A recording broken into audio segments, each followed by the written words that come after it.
I'm on mute, sorry. I'll start again.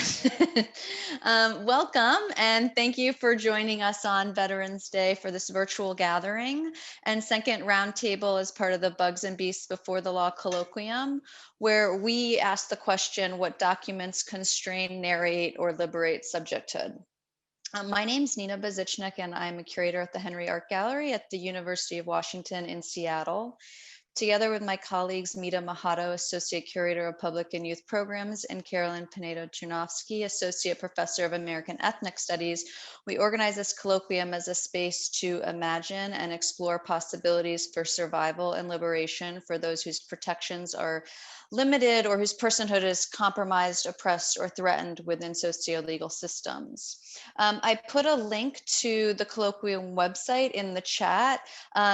Please visit there and see the full listing of events and access the written contributions from all of our roundtable participants. As you know, it's important that we do a land acknowledgement, and we've instituted this as a practice at the Henry a few years ago. The land acknowledgement is an opportunity for us to acknowledge that we at the Henry and at the University of Washington live and work on the unceded ancestral lands of the Coast Salish peoples and the shared waters of all tribes and bands, named and unnamed, including Squamish, Duwamish, Tulalip, and Muckleshoot nations. The land acknowledgement reminds us of our connections as well as our indebtedness to the peoples and the more than human kin where we live and work, and we pay our respects to elders past and present. The Bugs and Beasts colloquium is supported by the Simpson Center for the Humanities, and we would like to thank Kathleen Woodward, Rachel Artiega, Caitlin Palo, and the whole Simpson Center staff for their support. And a shout out to Myra Perez, who's providing today's live closed captioning, and my colleague at the Henry, Ian Sapurin, for organizing so elegantly all the tech for this gathering. Thank you, Ian. The colloquium Bugs and Beasts Before the Law takes its name and its inspiration from the experimental essay film Bugs and Beasts Before the Law by Bam Bitchell, the artistic collaboration of Alexis Kyle Mitchell and Charlene Bambit. This film, which will be on view at the Henry early next year in 2021, explores the history and legacy of the animal trials that took place across medieval and early modern Europe and its colonies in the Americas, in which non-human animals and inanimate objects were put on trial for various crimes and offenses ranging from trespassing and thievery to assault and murder. Then Bitchell's film animates how power is performed through the body of the other, revealing the ways authorities and institutions mediate social relations and subjecthood, and it explores the absurd origins of legal practice and its capricious machinations that survive today.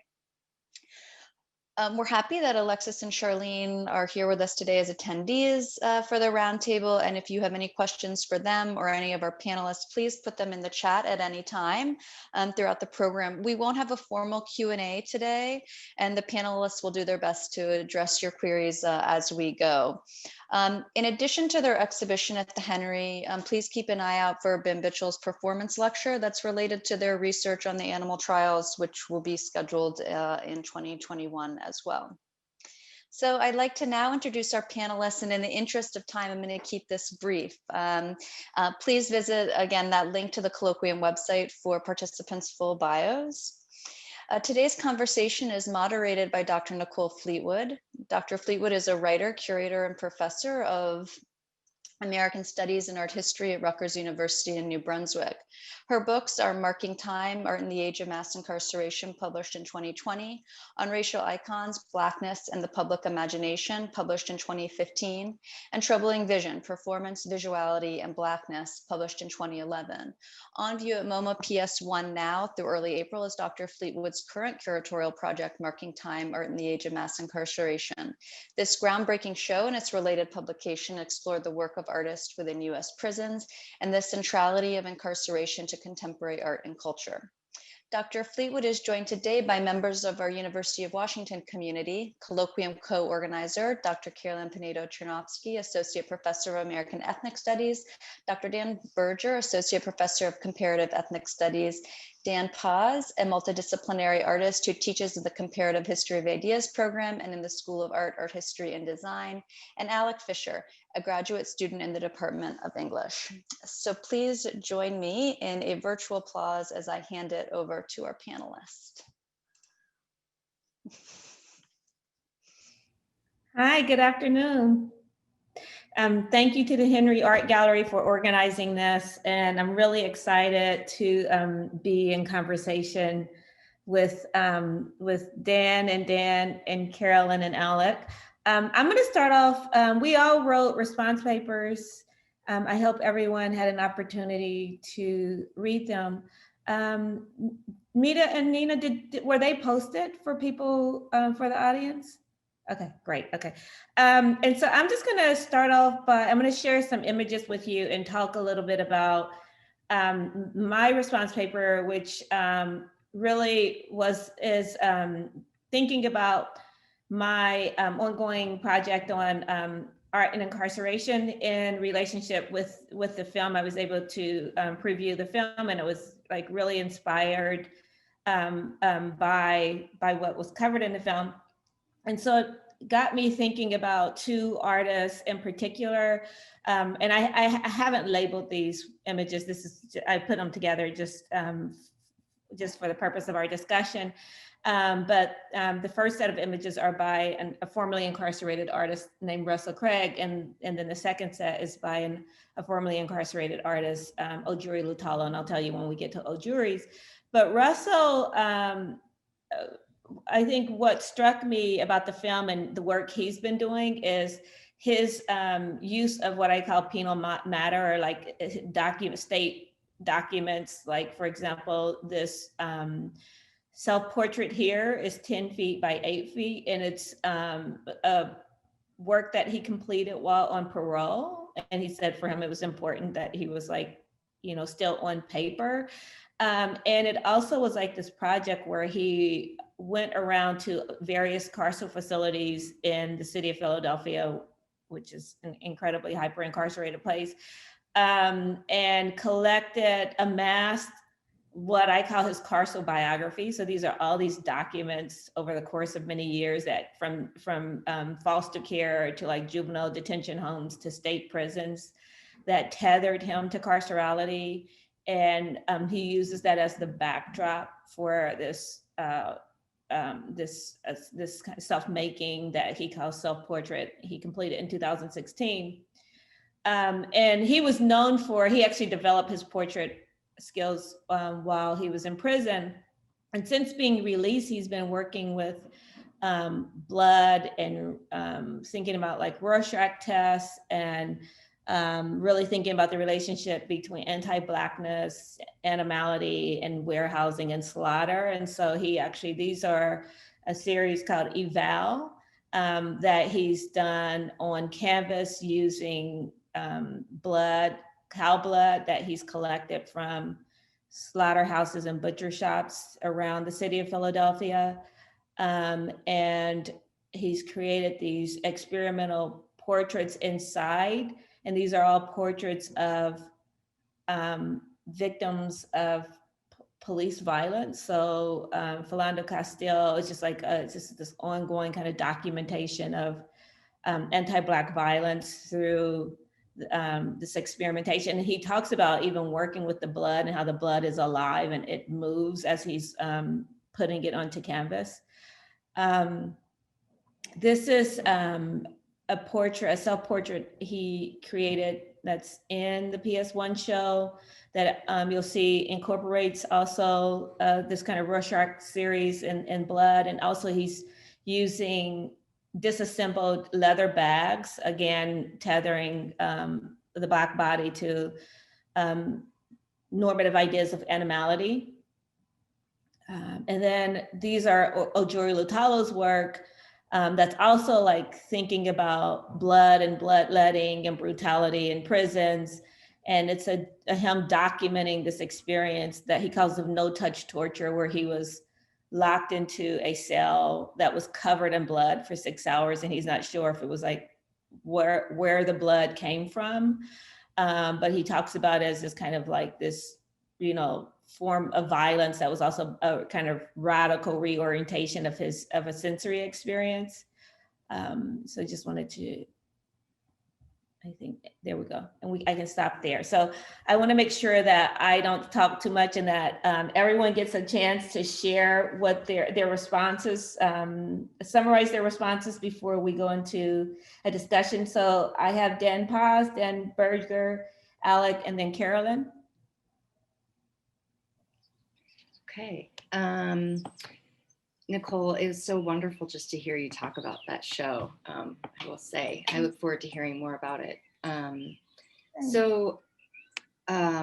definitely want to thank everyone that made this possible, all the contributors, and it's such a long time in the making, and I've really appreciated being able to read everyone's contributions, and it's been very meaningful for me to think about subjectivity, documentation, and justice in relationship to my own arts practice. So my contribution to the colloquium was, and this question of what documents constrain, narrate, or liberate subjecthood, is a conversation with writer, organizer, and founder and co-director of Creative Justice, which is an arts organization that works with youth embroiled in the criminal justice system in Seattle, Washington. I wanted to use this platform to highlight the restorative work that is so integral to our communities, especially Black, Brown, Indigenous, poor communities under a carceral state. I'd also like to give a shout out to Nikita Oliver, who is the co-director of Creative Justice, who is a poet, activist, organizer, and incredible force for change in Seattle. So just a little bit about me in this. So I was a new media artist in residence at Seattle University in 2018, where I did a year's worth of research that culminated in an exhibition. In addition to teaching a class in photography and performance, I reached out to Creative Justice to work with them on a series of photographic projects, and which around that time, I also was reconnecting with family members of mine that have been incarcerated as well. And so this project, that I'm working on, looks at comparatively youth incarceration facilities and educational facilities, in particular, as a photographer and image maker, how the construction of light and shadow in the built environment is used as a mechanism of control. So this project is a multi-year project with an experimental film and includes photography, sculpture, performance, and all these things. And it began in Seattle, where I live in very close proximity, literally half a block from the youth jail, the former youth jail, and the youth jail that recently opened in January that's been under construction for many years. And so I was walking to Seattle U one morning to teach, and I walked by the old facility and then in progression, the new facility, given that they're right next to each other on the same block. And I walked by the new facility on the day that they broke through the cement in construction to create the windows that would then later be the dormitory of the building. For me, this was a profound moment as an image maker, as a photographer, the literal construction of a window in the creation of shadow, and the literal construction of a window, creating light and shadow. And so I started to ask bigger questions of myself, photographically, of spatial relationships and forced collectivity. I started thinking through what we ask of young people between these spaces of incarceration and education, where the facilities themselves are designed relatively similarly and in the history of brutalism, and yet vastly different. So from there, this project started building more, and I then supported Creative Justice in an exhibition of their own at the Hedrian Gallery in Seattle University. And so there's a lot more to say about my work, this project, and methods of exposure and proofing and refusal in image making. Currently, my project, I'm hosting a series of mapping workshops to build a public database of the youth incarceration facilities across the US, which in part is hosted by Vanderbilt University. And I'm in a 3-person show currently curated by Alejandro Acierto. And so this project, this work, thinks through information and how municipal and privatized facilities keep youth incarceration and the school to prison pipeline going. And it also, for me, reflects very much a photographic process of gaining information and who or what that information serves. So I'm thankful to be here. Thank you. And now Dan Berger. Yeah, thank you, Nicole, for all of your work and for sort of facilitating us today. And thanks so much to the Henry Art Gallery for this series, and Bam Bitchell for their film, and all of my colleagues for their work today and beyond. I'm gonna hopefully share my screen to show a couple of things. Did that work? Yeah. Okay. So part of how I think about prison is as a disappearing act, right? That it removes people. Those, thinking of Ruthie Gilmore's comment about prisons as a geographical solution to social problems, right? It's by removing people, by extracting people, and so. So I think recognizing that prison sort of serves this kind of disappearing function, one of the consequences of that is that even when incarcerated people kind of enter the public sphere, they are often reduced to the novelty of the fact that they are incarcerated people entering the public sphere, right? And so the result becomes a kind of prisoners are people too sort of message that I think reduces some of the power, creativity, urgency of the voice and experience of incarcerated people, and the movements they come from and the experiences that they come from. And so I wanted to start by thinking first about just how embodied all of this is, and also want to acknowledge the last time I was at the Henry, which shockingly was this year, but in February, early in the year, before we sort of went into quarantine as a result of the pandemic, I was very pleased to be able to welcome Oscar Lopez Rivera, Puerto Rican former political prisoner, who spent almost 40 years in prison, and who gave an amazing talk to a packed house at the Henry.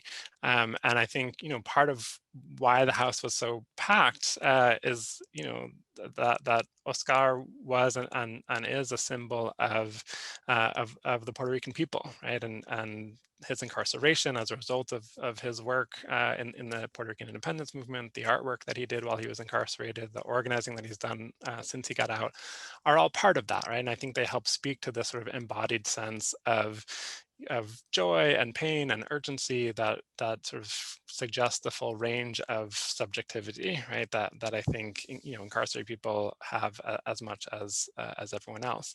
I think there's another site of embodiment that we have to be thinking about when we're talking about how do we sort of narrate and make sense of subjecthood, which is sort of prison rebellion. And this is a picture from the Washington State Reformatory in Monroe, where incarcerated people staged an uprising in April against the state's sort of abandonment of incarcerated people to the pandemic. And this is something that we see obviously not just at Monroe, but at prisons throughout the country, and jails and detention centers, or sort of carceral facilities throughout the country. And we've seen a sort of series of these uprisings where incarcerated people have been rising up for public health, right? Not just their own health, but all of our health. And I think that kind of subjectivity, even when sort of rendered in these sort of grainy, hard to sort of make out photographs, is one that I think we really need to wrestle with. I wanted to just talk for a minute about a project that I've been involved in for the last couple of years called the Washington Prison History Project, which is another attempt to sort of think through this realm of subjectivity and try to think through it on some speculative domains as well.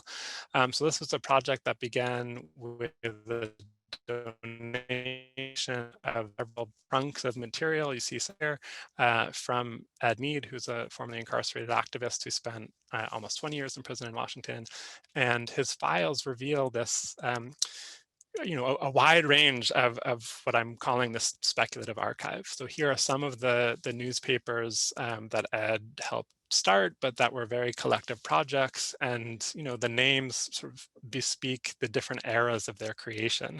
So that we go from the Red Dragon in the early 1980s to the Abolitionists in the mid 80s, and Prison Legal News in the 90s, right? And these are all some of several examples from around the country of documents that speak not only to the what is of people's circumstances in prison, but also start to lay out the what could be, right? That's evident in names like Red Dragon or the Abolitionists. And the last thing that I'll say before wrapping up, something else that was in the archive was, because Ed taught himself how to code in prison, and he ended up making a text adventure game called the Warden Game, which sort of puts you in the position of being the warden of this maximum security prison. These are just a couple of screenshots from the game, and sort of walks you through a decision tree of how are you going to respond to prisoner organizing and prisoners, demanding better conditions. And we've, a former student and I recreated the game, so staying true to Ed's code, adding some annotations of slogans or key terms that might not be clear. But I think what you find in working through the game, right, is that the warden, who you might think is the most powerful person in prison, actually doesn't have all the power. Right, and they're constrained by the self-organizing of incarcerated people and the activity of the guards and the activity of the state legislature and others, as you see when you play the game. And why I think this game is so important is that by flipping the sort of flipping the script of who has power in prison, it actually works to subvert the power of prison itself. And I think that's part of what both the documents and the sort of embodied experience of subjectivity help us get to think through. And I will pass it on to the next person. So next we'll have Alec Fisher. Yeah, thank you everybody for all of your incredible essays. And thank you Mita and Ian and everyone else at the Berger who really helped put this together and kind of help create these really generative essays and interviews. So the essay that I wrote for the colloquium was on a bill that's called the Prison Rape Elimination Act. And I was particularly interested in how this law came into being and what the role of survivor testimony was as a form of kind of like documentation that played a part in its passage. So my interest in PREA really comes from doing anti-carceral work, both with survivors of sexual violence in prison, people accused of committing sexual harassment in prison, and also people who have raped people in the past, so people who have been found guilty of that. So I became primarily interested in PREA because I was working on a campaign to stop the expansion of WCCW, a so-called quote-unquote women's prison in Washington State. So the Washington State Department of Corrections was trying to build a new prison in Grand Mound, Washington, because of overcrowding at WCCW. And because of the overcrowding, there were people being transferred to a jail in Yakima, which is about maybe an hour and a half east of WCCW.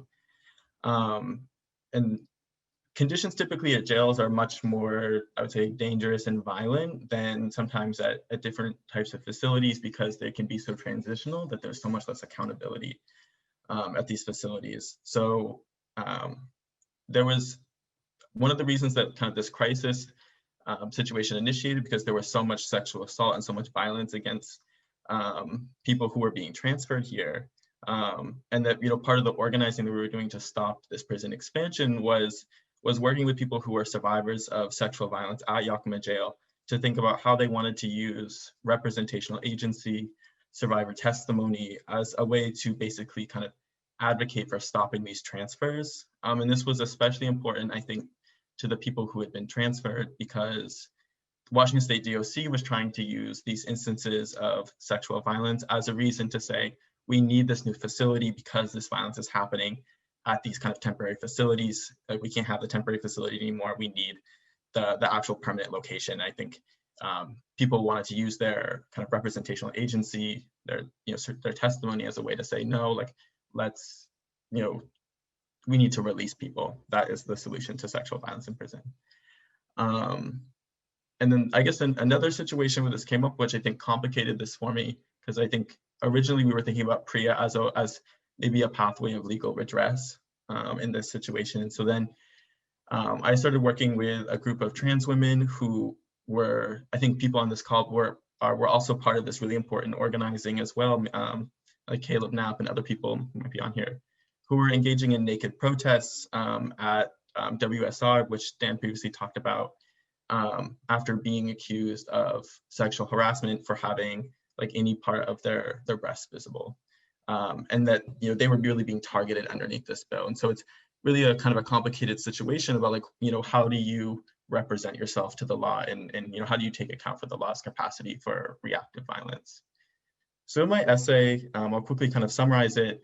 I try to argue that rape in prisons represented a judicial impasse from about 1968 to 2003 in the construction of the prison industrial complex, and that this kind of judicial impasse had to be resolved in the domain of culture, really specifically through survivor testimony.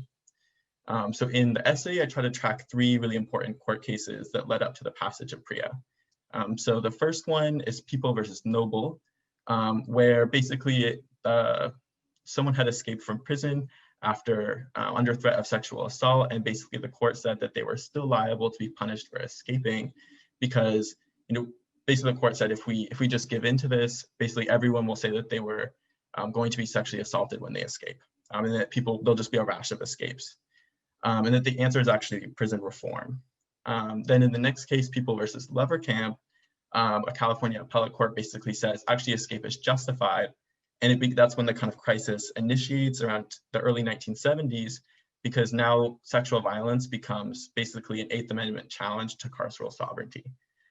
So, people can escape if they're under threat of sexual violence. And then finally in Farmer versus Brennan, which is I think 1994, Dee Farmer, who's kind of now this maybe folk hero for trans women who are incarcerated, basically uses her experiences of sexual violence in prisons, bring them before the US Supreme Court, and says, the prison system acted with the famous phrase of deliberate indifference that comes out of this particular case. And then it opens this gateway for all of these Eighth Amendment challenges to kind of come into the room that Dee Farmer made. And that I think what I believe that, PREA was a way of kind of like closing down the kind of judicial opening that Dee Farmer ended up making.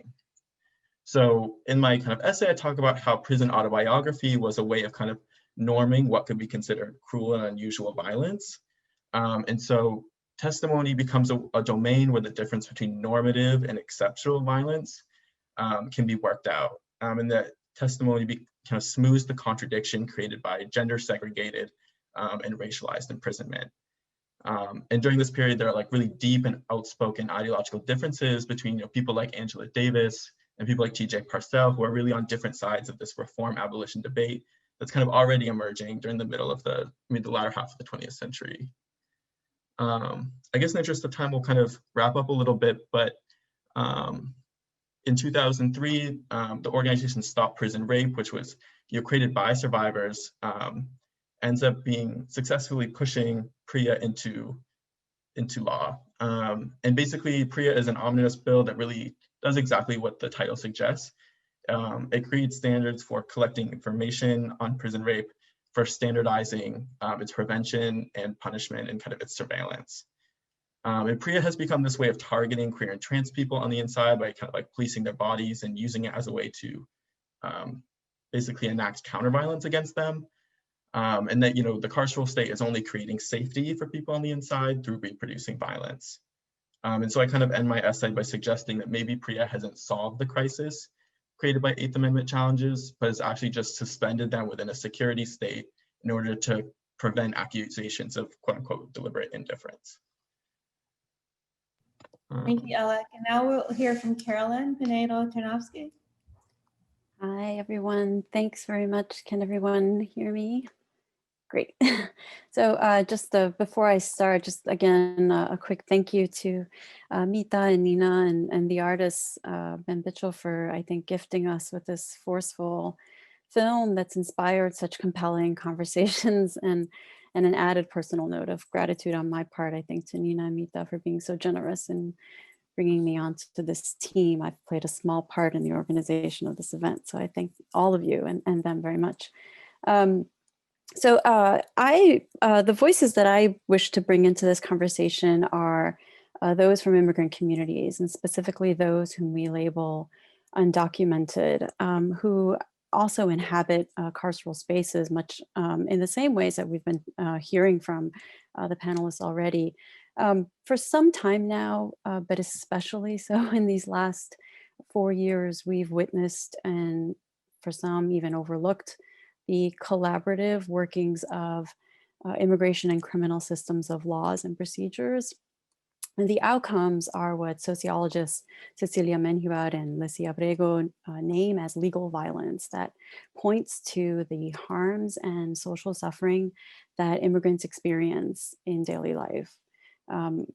We're talking about here undocumented immigrants, but also those with tenuous legal status. So those who have temporary protected status, DACA beneficiaries, refugees as examples. And they explain that these harms are accumulative and they're intergenerational. And so the sort of carceral spaces that I believe they inhabit, they encounter, have no walls, so to speak, because it's what Nicholas DeGenova described as a legal condition that is spreading into every area of social life. So the essay that I wrote in response to this question, I think looks at two problems, I hope. The first is perhaps a material and socio-spatial consideration. I think it scrutinizes the power between the state and individuals that's materialized in documents. The formations of which, for example, might be something that we see at our borders and perhaps most frequently at our southern border, where in the absence of documents from migrants seeking protection, the state separates now what we know 666 children who may never see their family again. In the absence of documents, we know that Black immigrants are battling anti-Black racism in the US and experiencing higher risks for detention and deportation on criminal grounds. In the absence of documents, we've learned that 57 undocumented immigrant women report that their bodies have been violated at a detention center in Georgia. Or even on this Veterans Day, where we know that 800 of the 700,000 undocumented immigrants who have DACA status, 800 of those are enlisted in our military, but they're all at risk for deportation since DACA's termination. So I can cite many, many more abuses of law and trust and of human rights. But our focus, and I think our understanding of the totality and expanse of legal violence is limited if we overlook or if we're unaware of the everyday spaces that we cross in and out of those less visible and maybe even mundane ways that documents and documenting practices impose social sufferings and harms into the lives of immigrant communities or non-citizens generally. So these can be an immigrant's unauthorized employment that results in wage theft, amongst other workplace abuses. This could be the harassment of undocumented families right now who are renters who may self-evict to avoid a legal system despite there being an eviction moratorium during this pandemic. A recent stark example is our COVID-19 relief bill in the US, where the CARES Act that was enacted in March, receipt of aid requires documentary proof of having a social security number, and that excludes millions of undocumented immigrants. And here we're talking about 10.5 million immigrants who make up this population, 8 million of those who are working, contributing to the labor force, many of whom who are working in jobs that we identify as essential, and therefore they've never stopped working. in medicine, in the food and service industry, here in Washington State in agriculture. But without valid documents, the state rejects their suffering. So an undocumented legal status cancels their essential standing as a person, as a human.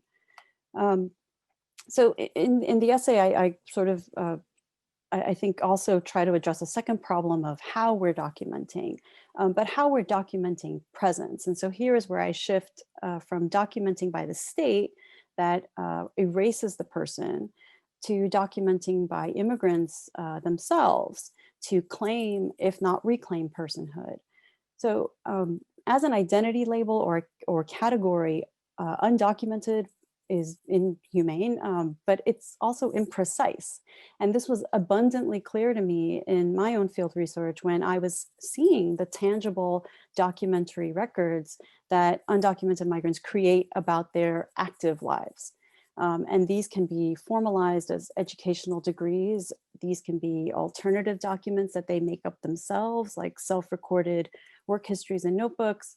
These could be public postings of organizing on social media, or even the fraudulent documents that they might use in the workplace.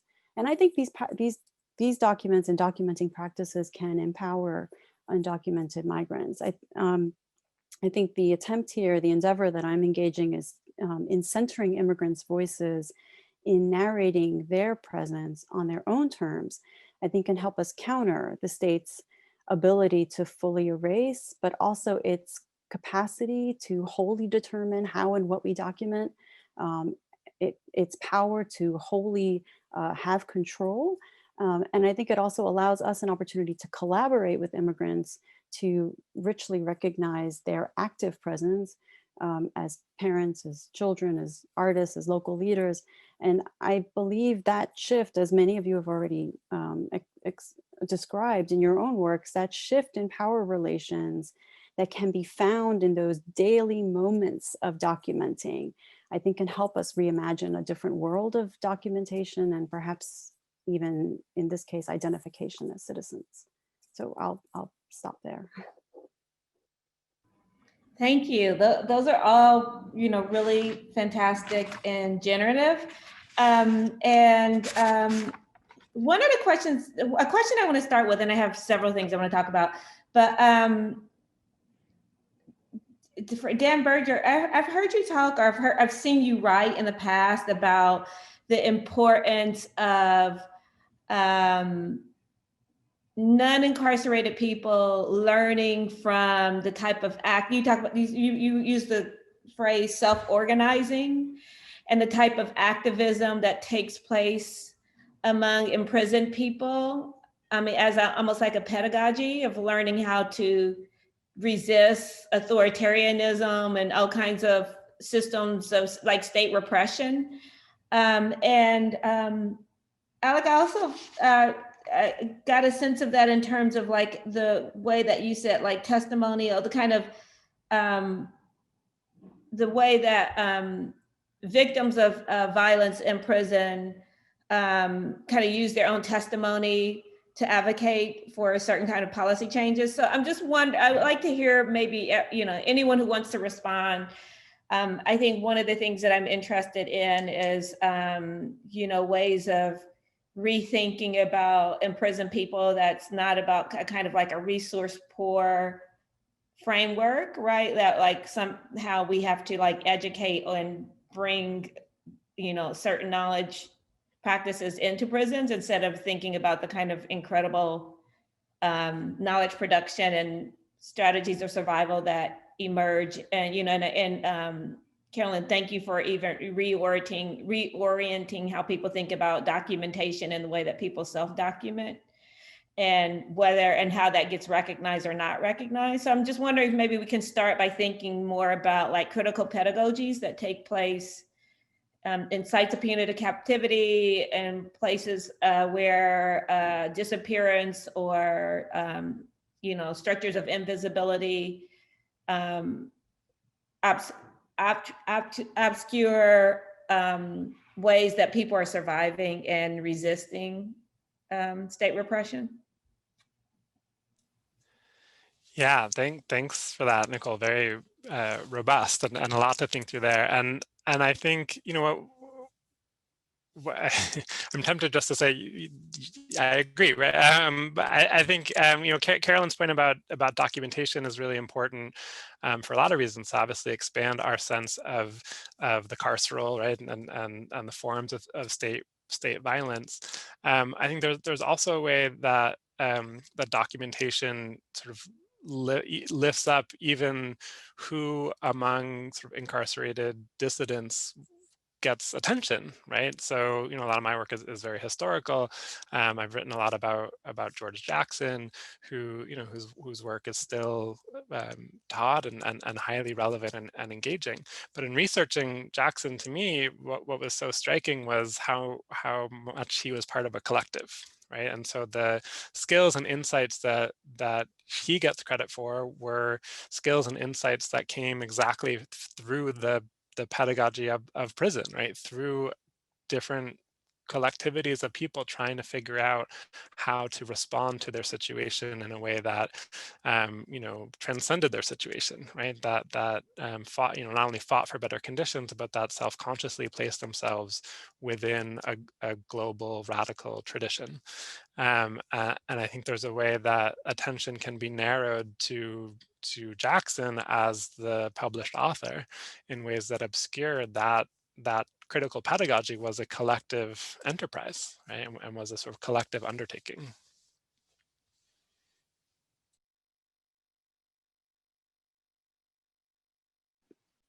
Well, if I could add a little bit to that, I think it's a really, I think, important question, and one that I kind of feel gets maybe answered differently in different spaces, depending on what sort of public you're sort of in conversation with. But I think what I like about what Dan just said is in part because, so if I'm thinking of undocumented persons or those whom we're labeling undocumented, in many ways, in those spaces where we sort of are talking about these documenting practices or documents that they're sharing with me, it's to sort of point out to me in very poignant ways and meaningful ways that there's so much more than what this label is attempting to limit. And so this label of undocumented, but also the experience of being undocumented, attempts to erase, attempts to present, or rather create these rigid boundaries around who they are. And it doesn't recognize, in many ways, their linked ties to communities that they're a part of, whether they're communities of students or artists, or again, local public leaders. And I think that's what they're attempting, or at least that's part of the motivation on their part, to create these spaces, whether it's through collections of records, whether it's through artwork as well, in an attempt to kind of claim that personhood, but valuing the different identities that they inhabit. And I think that so that we understand that they are more than just the legal status that we've imposed on them. I guess I really love, Carolyn and Dan, your responses to this question. I would say the one thing that your question makes me think of, Nicole, is I think for, you know, all survivors of sexual violence, but I think particularly for people who are incarcerated, experiencing this, you know, sometimes it, you know, it feels like, you know, there's just like a necessity to keep on going, that to in some way try to represent your experiences and to kind of confirm your own reality, you know, as you're experiencing really intense trauma. But then at the same time, there's such an extractive mechanism where the carceral state will extract your testimony as a way to kind of like reproduce the violence against you. And so there's just, I think people are doing a lot of thinking about the necessity to represent violence, but how to do that ethically so that it can't be kind of absorbed, or like it can't be used to reproduce increased security against people on the inside. So I've been doing a lot of talking with people who are survivors about you know, how to represent yourself without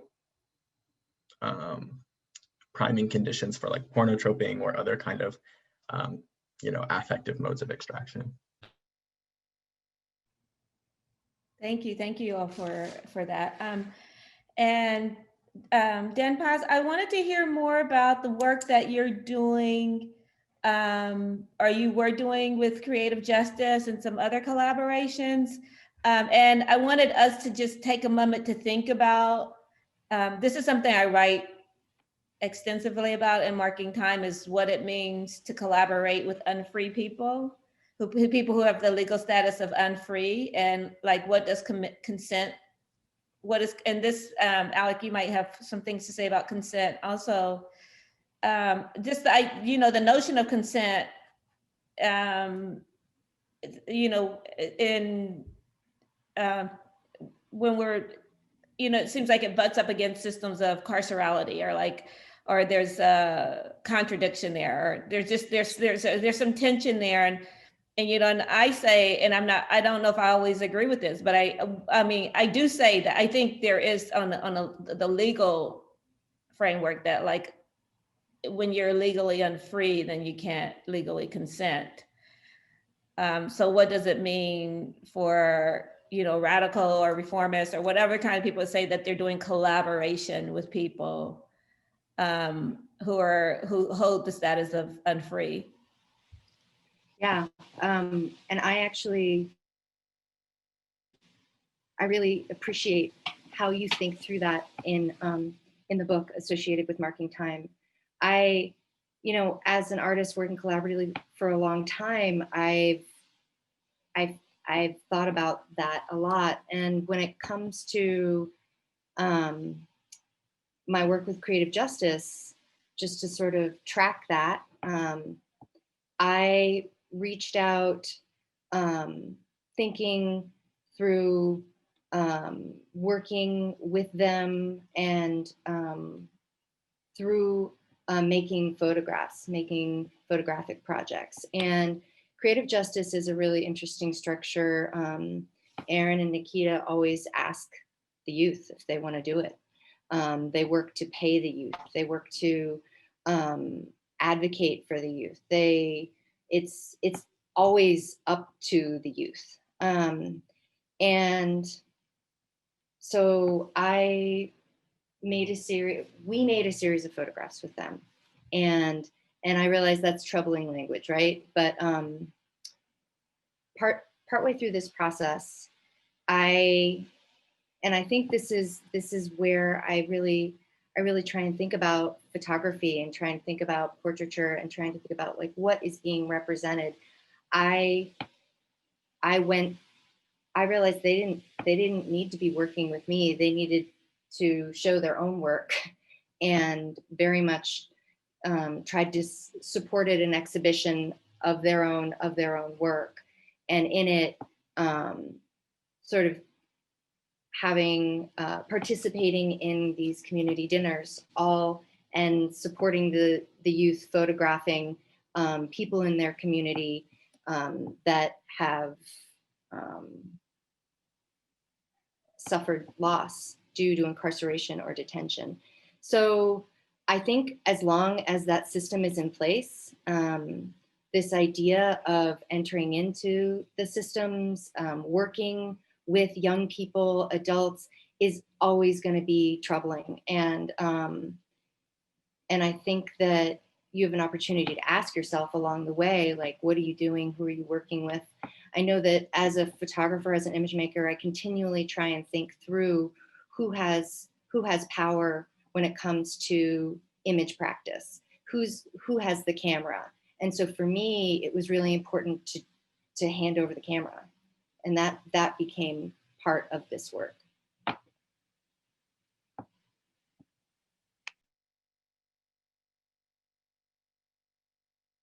Does anybody else want to speak on collaboration, or just, like, ideas of consent, the status of unfree?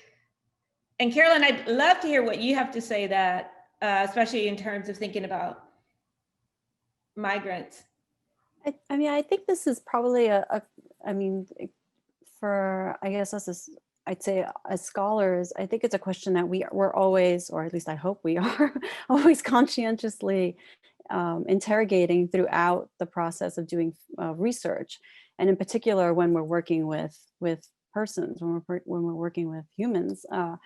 And so I would hope that it's something that we are always asking ourselves in examining just the relations of power in those moments when we're talking with individuals, when they're gifting us and sharing with us parts of their own individual histories, and then how we're going to use that information, right? Even if the objective is in an effort to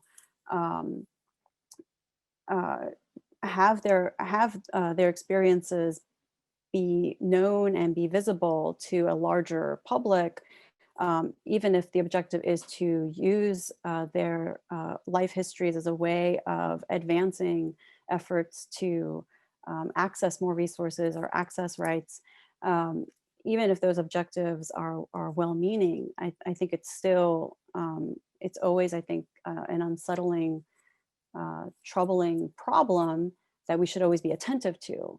And so I think, as Dan just said, just explained, every effort, I think, or every intentional way that we can ensure that the persons that we're working with, and in this case, working with undocumented immigrants, every intentional way that I can assure that they have the space to create and shape the voice that they wish to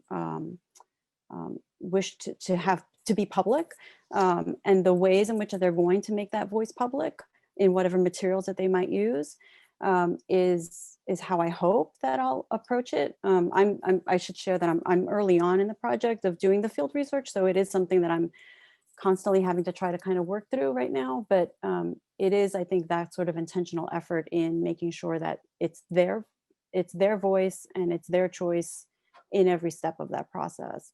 And I might make the decisions or the choices when it comes to bringing that voice into an academic space, into an academic piece of writing. But I think in the ways in which we're attempting to engage a public, they should have, I think, as much control in that process as possible. That's kind of a messy response, but. It was a great response, and I think both what you were saying and what Dan was saying about the importance of collaboration, I think is and control is really important. I try to think of a lot of my work as being sort of like co-written. I mean, even if I'm the one who's actually doing the writing, right? That the insights and the frameworks are collaboratively generated, and that's a sort of literal process in terms of the iterative nature of the writing process, but also the kind of inspiration that fuels me to do it, right? I mean, I think doing interviews with people when they are like, recounting trauma and pain and hope and joy, and like you can see that, in their physical presence, to me was like, I have a high obligation to get this right, and to get it right with them. And I also think, and Nicole, I think you do this so beautifully, and so I would love to hear your response to the prompt that you've given us. But I also think that we have to recognize that we are not sort of just academics or just artists, right? That we are also part of criminalized populations, that we are connected to, that our loved ones are incarcerated or have been incarcerated, or we have been incarcerated, et cetera, right? And I think the more that we refuse that kind of boundary, that we are just the scholar or just the artist, and refuse that kind of detachment, the more that I think the better our work gets, and the more appropriately we can actually engage the stakes of what our work is trying to do. And Nicole, I think you do that so powerfully. So. That's kind of you. Thank you. And I'm very inspired by your work, Dan. So thank you for your work. I would like to engage the. I'm assuming you all have seen. Everyone's seen the film. Yeah. And I'd like to, and I know this is like kind of shifting gears, but I haven't had an opportunity to really talk about it. And I thought it was really just really interesting. And it was quite provocative, and and it really made me think about the kind of contemporary work like Joshua Bennett and Colin and Sharon Holland and others who are really thinking about the animal, kind of critical animal studies and histories of anti-Blackness and captivity and agribusiness, just like extractive capitalism. And I'm just wondering I'd love to hear you all just riff a little bit on the film and as it pertains to your work, or just things that are of interest for you.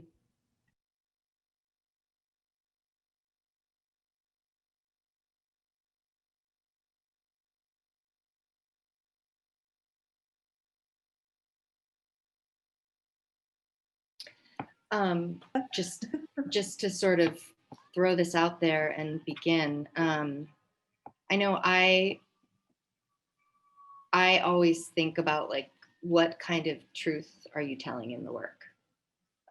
Is that even a question? And that sort of kept coming up for me, thinking through the presentation of these spaces over and over again, and the formal decisions that were made throughout the work is this sort of presentation of the artifice. And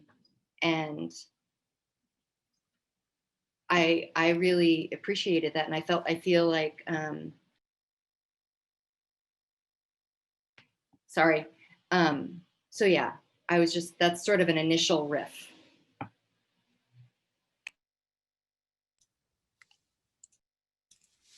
We just to keep the Dan to Dan train going, but yeah, I mean, I think there's a lot of sort of the kind of moral critique of incarceration that often sort of proceeds from this righteous fury at the ways that these systems dehumanize people, right? And that sort of language of dehumanization, coming very much, the film reminded me very much of the same sort of bodies of literature that you were talking about, Nicole.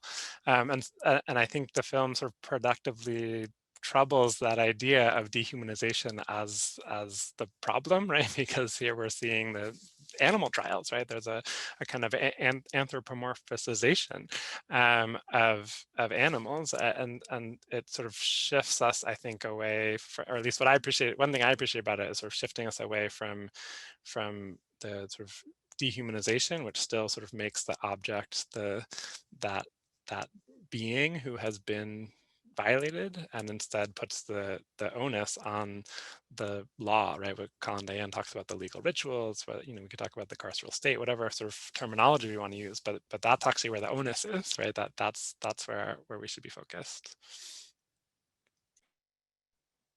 I think I also maybe to add in something else or something a little bit different. I think I also appreciated the filming as well, just the spaces that were sort of empty, in some ways empty of persons, of humans. I think for me that was sort of very striking in terms of, again, this sort of poignant way of pointing out the erasure of personhood. And I think when I was watching it, that was one of the things that struck me first, and capturing in a way that I could never, I think, articulate in some ways, that sense and experience of being undocumented.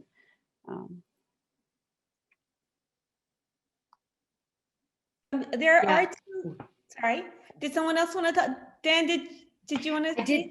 I did want to say one thing to what Carolyn just said. Sorry. No, I felt like these sort of really incredibly interesting long tracking shots that we experience throughout the piece that reveal over and over and over again this sort of space of inquiry, and then the space of the setup of the inquiry, of the artifice. And it felt very, very much like this sort of forensic analysis in the image making process, which I thought was also really interesting so then think about sort of the history of image practice within criminology itself. Yeah.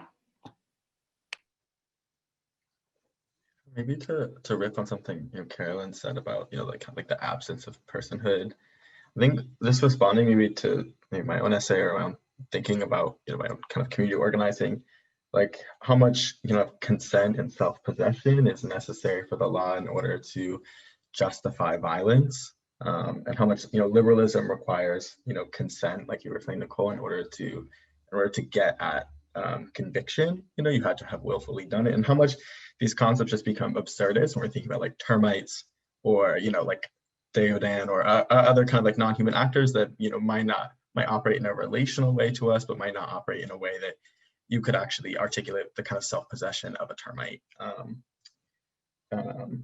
And that actually, for me, it's kind of, I was thinking about like, how do we actually like rethink freedom, from a place of rejecting consent.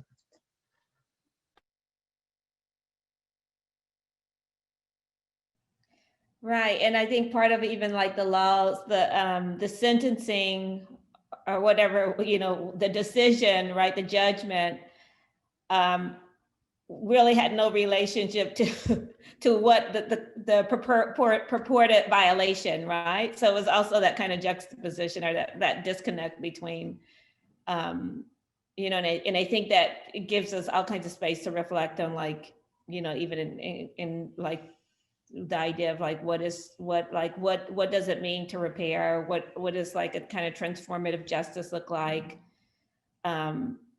What does it really mean to like deal with systemic violence as it plays out through even interpersonal violence? And I mean, there's just so many things that I thought it opened up in terms of conversations. But there are two questions that have been sitting for a minute in the Q&A, so I wanted to just put them out there. One is from Caitlin and says, I'm curious to hear more about the distinction Carolyn drew between public collaboration centering migrant voices and academic writing, where the academic author makes the choice. What can and should academic work do for liberation struggles? And then Sarah's question actually was related to that. It's about collaboration consent. Besides making sure the work is participatory, representative of the communities, sharing power of deciding what to bring into the conversation, do you have any thoughts regarding getting feedback on the final work from participants or sharing data ownership? So one, I think, is about like the responsibility of academic work and its connection to liberation struggles. And the other is like the kind of the feedback around the final work, around shared ownership, around access to data and the like.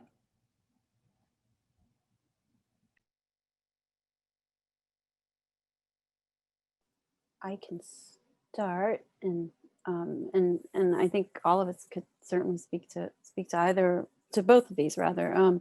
I think I definitely. Whoa, I think the questions just disappeared. Uh-oh. Okay, I'm going to try to remember. They went far too quickly. I'm not. We're good. I think actually no. I can see it in answered maybe. Yes, there we go. I'm technically gifted here. I'm sorry about that. I thought I was, I didn't realize I was muted. Sorry about doing that. Yeah. No, you're fine. You're fine. This is how I am when I'm in a classroom. They're still there. Do you see? I see them. I do see them. Okay, right. I just had to shift over to another tab. It's the multiple formats are fun. I think maybe starting with Sarah's first here. I think it's something that I regret maybe in the first book that I worked on, and what I hope to do differently in the next projects or in writing pieces even, is to bring in not just the voices of those immigrants who are sharing stories with me and sharing their life histories with me, but actually citing them. And I mean, not just citing them as in quotations that I might be using or excerpts that I might be using, but actually citing them as authors in these works. And I think whether it's again, I mean, our academic professional livelihoods are ones that I hope we're always sort of improving on. And so it's something that I definitely feel is necessary if we're going to be actually honoring the idea of collaborating or sharing, but again, being intentional about citing them as being co-authors in my works. I don't see why that couldn't be something that's possible. And the rigid parameters of our institutional lives as scholars are ones that we are positioned in a way that we can change them, we can alter them. And even if it takes time to do, but we can certainly begin that practice. I don't think there would be any sort of reason to discourage that, if anything, encourage that more. So that would be one short response to that. And I think that's where I also feel that maybe partly kind of addresses Caitlin's question too. I think that's, and maybe this goes back to a point that Dan brought up in his earlier response, which I really appreciated hearing. Just being mindful that, you know, we're not these singular identities, we're not these singular persons, and that we share in these communities, whether we're directly tied to them, being members of them ourselves, but we're directly linked as just even just thinking being members of this larger citizenry here. It's citizenry on the terms that we want to define it, you know, not the way that maybe the state sanctions, but and so I think having every opportunity to acknowledge that, then we come maybe to recognize that our academic works can and should have should and have a place. I should have reversed that. Have and should have a place in these public spaces, in these public forums. And I think we, again, in every effort that I think public universities are making, certainly here, I think at the UW, in making attempts to recognize that our responsibilities to being a member of the professional community on campus shouldn't be disassociated from our membership as community, as a member of the Washington state community, even just thinking locally here. And so making every effort to bring that scholarship into those spaces is I think necessary and should be recognized as one of our duties and responsibilities. I'll let others chime in.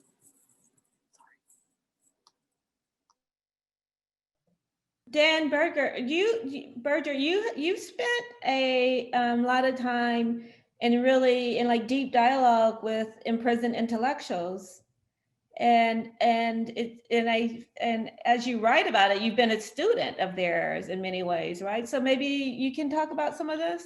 Sure, and Berger is correct, the hard G. So thank you. Yeah. I started to hesitate. I was like, I just wanted to give some reassurance.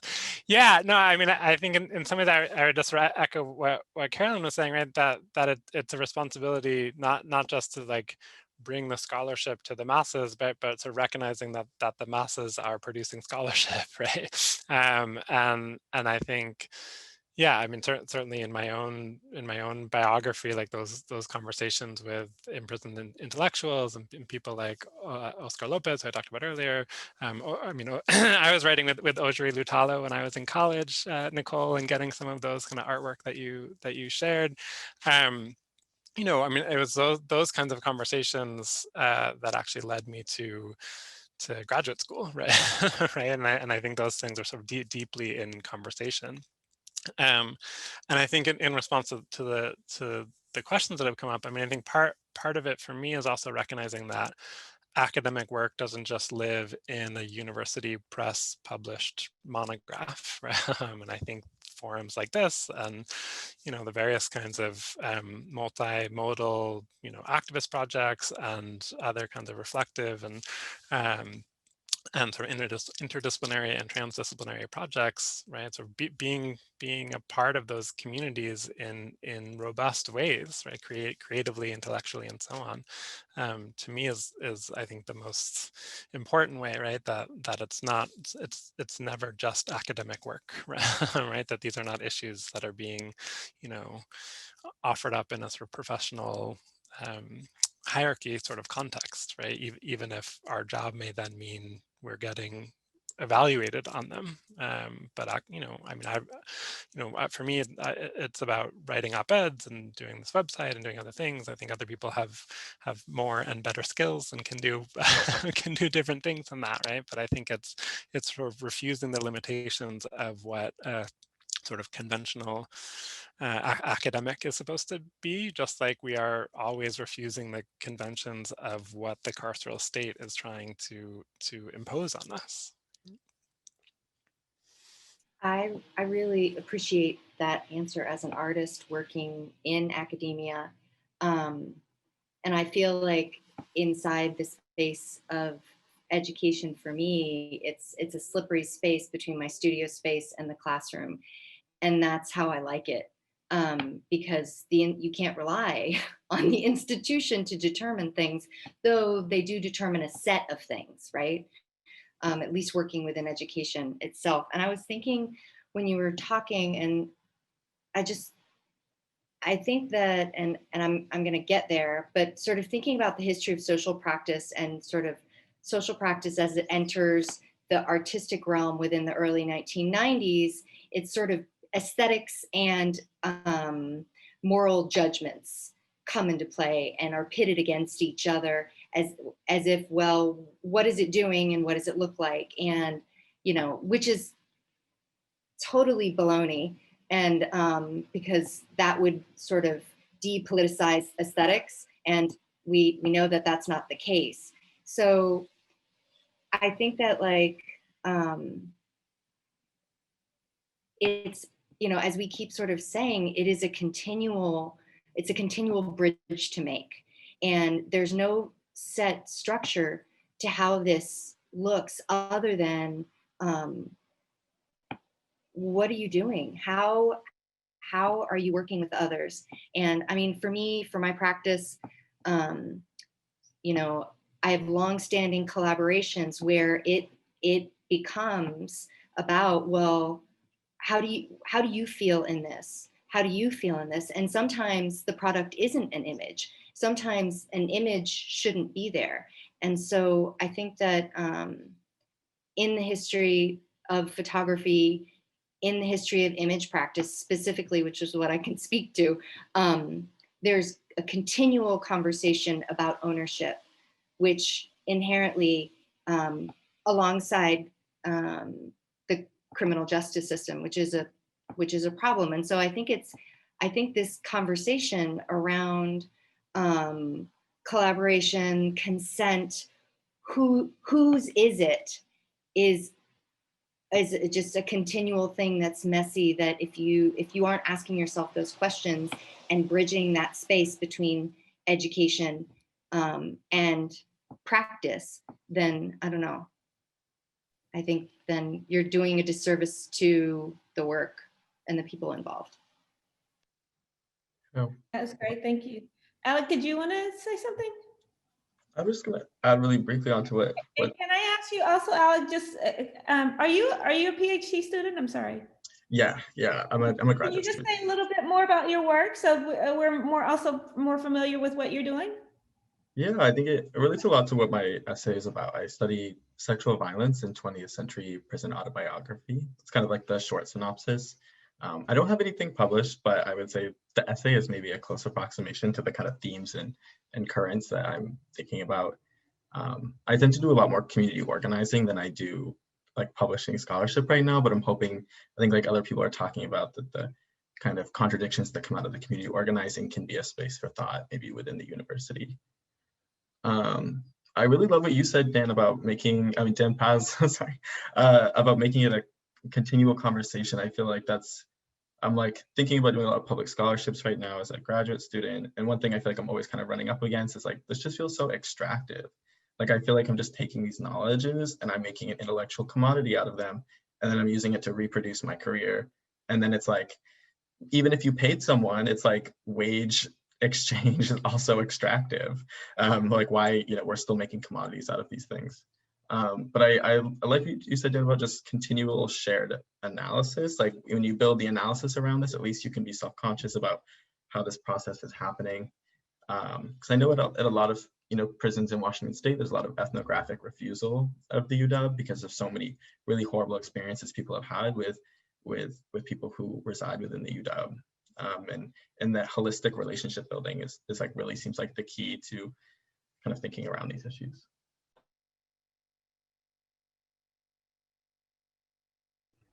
So this is great. Before I bring Nina back online, I wanted to, is there any final comments or thoughts that anybody want to put out? Or do you have questions for each other? Just want to give space for questions that haven't come up or comments. Just a brief thought. I just want to thank everybody for their work. And Carolyn, you made a point in your essay that I want to acknowledge as really powerful, which is living without belonging in that life. And I feel like that resonates across so much of what we're speaking to today. So I want to just appreciate your words, Yeah, it's beautiful. Thank you. And Dan, thank you for pointing that out in Carolyn's work. It is very powerful. Carolyn, do you want to say more about that? Because that hasn't come up in our discussion. Well, thank you for noting that. I think it has come up. I think in everyone's works. I mean, I have to say I've been so moved in many ways just to just consider my project in the context or in conversation, I would say, with thinking of these other carceral spaces and these other capacities for just reimagining, claiming personhood, and I see that in all of your works, and Nicole, I kind of wish we had like another hour to kind of look at and talk about yours, because I think this moment that we're living in right now is ripe, I think, with energies for being creative in a forceful way. I think despite the torment that still persists around us, I think we should use that force. We really should in thinking about how we can minimize, if not eliminate, the ways in which the various persons that we've been working with are still limited, if not erased, from the spaces in which they are alive, right? In which they're, if not living, but or seeking a way of shifting, or seeking a way of living. So I just want to thank everybody for being in conversation with me. I benefit from all this, I think, in ways because I'm early on in this work, but I've learned so much from each of you already. So I just want to say thank you.